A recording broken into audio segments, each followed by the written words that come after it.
Welcome back to another very special episode of Side Previews. As always, I'm Luke Matthews, joined by Chris Binns, so sit back, relax, let's get into it.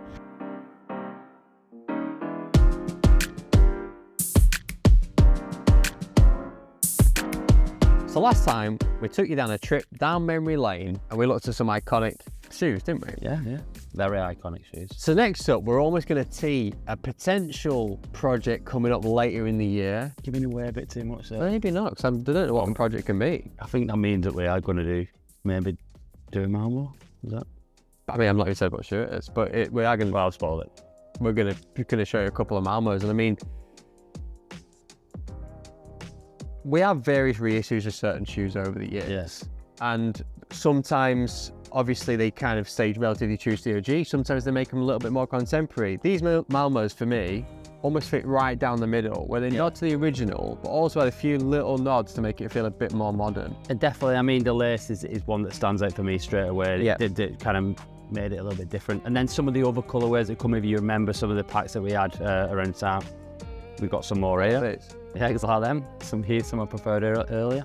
But if you remember some of the packs, there's a lot more. Some we kind of like went into fashion space with some of these kind of like darker greens and stuff like that, a bit cleaner. And then really just like playing around with like really good blockings and OG blockings and referencing other shoes before. I mean, this one for me is a little bit San Fran. But you can see across the board that we played around with it. Other than that, from a shape perspective, great shoe. Yeah, quite a bit of padding in the tongues on these as well. Yeah, the tongue's a little bit different. I did notice that, but again, like we said, we wanted to move it on at the time and try something different rather than just being too classic. No, we would normally do that through colourways or through detailing. Then they did it just through these little bits and pieces that kind of changed the shape of the shoe slightly. Yeah.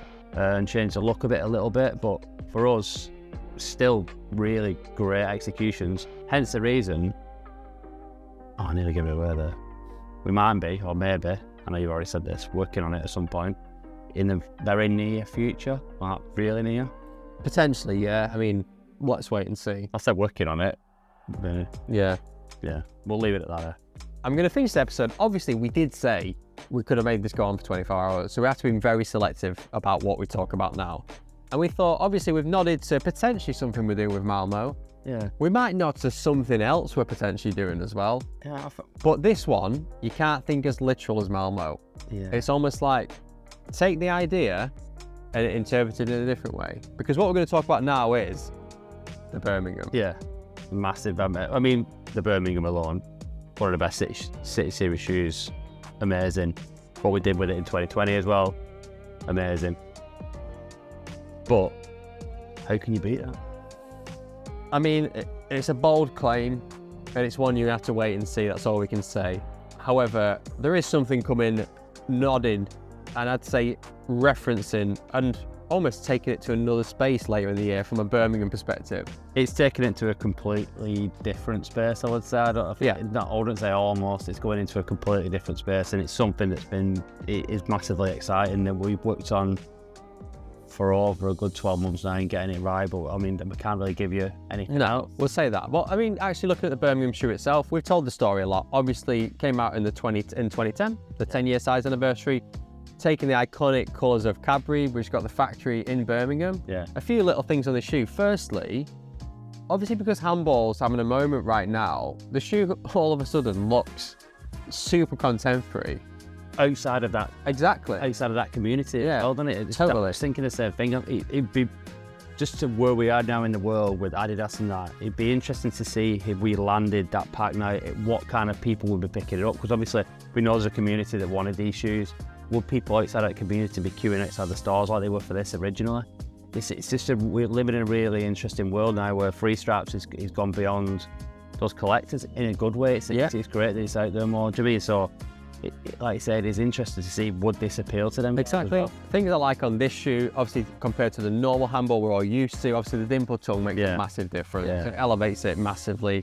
The change of the tongue logo, traditionally you see that handball special logo, again that flips all together. Yeah, the tongue logo for me is the one as well. I always love that little kind of glittery pop on the kind of textile tongue label.